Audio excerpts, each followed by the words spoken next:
Hello everyone and welcome to weekend reviews. ഇന്ന് ഞാൻ review ചെയ്യാൻ പോകുന്നത് ഈ ആഴ്ച റിലീസ് ചെയ്ത ഡിസ്നിയുടെ ഏറ്റവും പുതിയ സിനിമയായ ലൈലോ ആൻഡ് സ്റ്റിച്ച് ആണ്.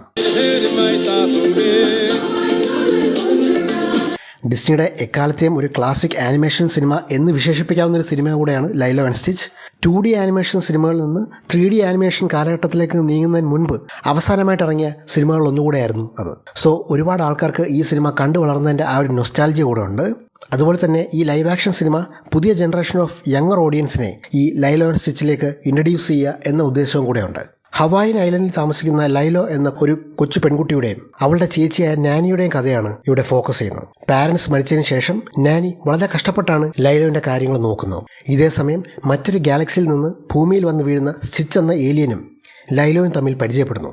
അവർ നല്ല കൂട്ടുകാരാകുന്നതും സ്റ്റിച്ച് അവരുടെ ഫാമിലിയിലെ ഒരു മെമ്പർ ആകുന്നതുമാണ് പിന്നീടുള്ള കഥ. ഈ രക്ഷപ്പെട്ടു വരുന്ന സ്റ്റിച്ചിനെ കണ്ടെത്താനും അതിനെ തിരിച്ചവരുടെ പ്ലാനറ്റിലേക്ക് കൊണ്ടുപോകാനും ജൂംബ, പ്ലീക്ലി എന്ന 2 ഏലിയൻസും ഭൂമിയിൽ എത്തുന്നുണ്ട്. അതേസമയം ഇവിടുത്തെ അവരുടെ ഗവൺമെൻറ് ഏജന്റും സ്റ്റിച്ചിന് പുറകെ ഉണ്ട്. ഇവരിൽ നിന്നൊക്കെ സ്റ്റിച്ച് എങ്ങനെ രക്ഷപ്പെടും എന്നതുമാണ് മറ്റൊരു സബ്പ്ലോട്ടും. ഹവായിൻ ഐലൻഡും അവിടുത്തെ ഒരു കൾച്ചറും ജീവിതവും ഒക്കെ ഈ സിനിമയുടെ ഫോക്കസ് ആകുന്നുമുണ്ട്. എത്ര പേർ ഈ പഴയ ആനിമേഷൻ സിനിമ കണ്ടിട്ടുണ്ടെന്ന് എനിക്കറിയില്ല. സോ അതുമായിട്ടൊരു കമ്പാരിസൺ ഞാനിവിടെ പറഞ്ഞാൽ അത് എത്രമാത്രം ഈ റിവ്യൂവിൽ വർക്കാവുമെന്ന് എനിക്കറിയില്ല. എന്നാലും ആ ഒരു കമ്പാരിസൺ വെച്ച് പറയുകയാണെങ്കിൽ ആ പഴയ ആനിമേഷൻ സിനിമയുടെ ഒരു സോള് എനിക്കിവിടെ ഫീൽ ചെയ്തില്ല എന്ന് പറയേണ്ടി വരും. പഴയ സിനിമയുടെ ഒരു കട്ട് കോപ്പി പേസ്റ്റാണ് ഇവർ അവിടെ ഉദ്ദേശിച്ചെങ്കിലും അതും പ്രോപ്പറായിട്ട് ഇവർക്ക് ചെയ്യാൻ കഴിഞ്ഞില്ല എന്ന് പറയേണ്ടി വരും. ഫോർ എക്സാമ്പിൾ, നാനി എന്ന ക്യാരക്ടർ പേഴ്സണലി അത്ര വർക്കൗട്ട് ആയിട്ടില്ല. ലൈലോയും നാനിയും തമ്മിലുള്ള ആ ഒരു ബോണ്ടൊക്കെ ഒരു ഓക്കെ ഫീലാണ് എനിക്കിവിടെ ഫീൽ ചെയ്തത്. അവരുടെ ബോണ്ടിന് കുറച്ചും കൂടെ ഒരു ഡെപ്ത് ഇവിടെ കൊടുക്കായിരുന്നു. VFX പലയിടത്തും ഒരു ശോകം ഫീലാണ് തോന്നിയത്. സ്റ്റിച്ചിന്റെ ക്യാരക്ടർ ഡിസൈനും VFXും ഒക്കെ ഭയങ്കര എഫേർട്ട് അവർ ഇട്ടിട്ടുണ്ടെന്ന് നമുക്ക് മനസ്സിലാകും. പക്ഷേ ബാക്കിയുള്ള ഏലിയൻ ക്യാരക്ടേഴ്സിന് ഇവിടെ പ്രോപ്പറായിട്ട് VFX അവർ റെൻഡർ പോലും ചെയ്തിട്ടില്ല.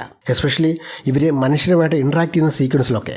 ഡിസ്നിയുടെ കയ്യിൽ ഇത്രയും ക്യാഷ് ഉണ്ടായിട്ടും അവർ ആ കാര്യത്തിൽ അത്ര ഫോക്കസ് കൊടുത്തില്ല എന്നതൊരു വലിയ നെഗറ്റീവ് തന്നെയാണ്.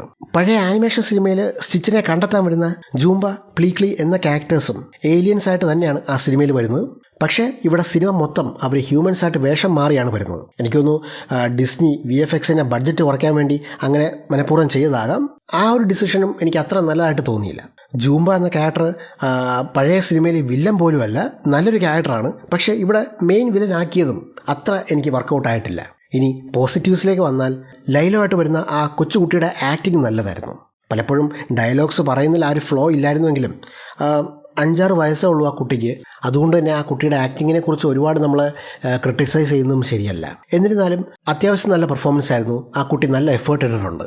അതുപോലെ തന്നെ സ്റ്റിച്ചിനെ വെച്ചുള്ള കുറച്ച് തമാശകളും കാര്യങ്ങളൊക്കെ നല്ല രസമുണ്ടായിരുന്നു. അതൊക്കെ എനിക്ക് പേഴ്സണലി വർക്കൗട്ട് ആയിട്ടുമുണ്ട്. സോ ഓവറാൾ പറഞ്ഞാൽ 2002 ഇറങ്ങിയ ഒറിജിനൽ ആനിമേഷൻ സിനിമ നിങ്ങൾ കണ്ടിട്ടില്ലെങ്കിൽ ഈ ലൈലോ ആൻഡ് സ്റ്റിച്ച് നിങ്ങൾക്കൊരു വാച്ചബിൾ സിനിമ തന്നെയായിരിക്കും. VFXും കളർ ഗ്രേഡിങ്ങും ഒക്കെ പലയിടത്തും മോശമാണെങ്കിലും പ്രൈമറി ടാർഗറ്റ് ഓഡിയൻസ് കുട്ടികളായതുകൊണ്ട് അവരിതൊന്നും ശ്രദ്ധിക്കാൻ ചാൻസ് ഇല്ല. സോ അതുകൊണ്ട് അവർക്കിതൊരു പ്രോബ്ലവും അല്ല.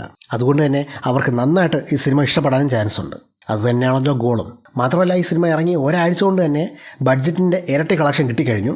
സോ ഈ റിവ്യൂ കൊണ്ട് ഇറ്റ് ഡസൻറ്റ് മാറ്റർ. എന്നിരുന്നാലും ഈ സിനിമ കുറച്ചുകൂടെ അവർക്ക് എഫേർട്ട് ഇടായിരുന്നു. നല്ലൊരു സിനിമയാക്കായിരുന്നു. ആ ഒരു ഓപ്പർച്യൂണിറ്റി ഇവിടെ ഡെഫിനറ്റ്ലി മിസ്സായെന്ന് പറയേണ്ടി വരും.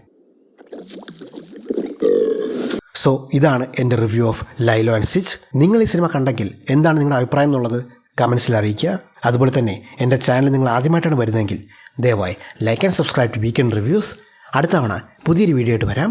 Thanks for watching.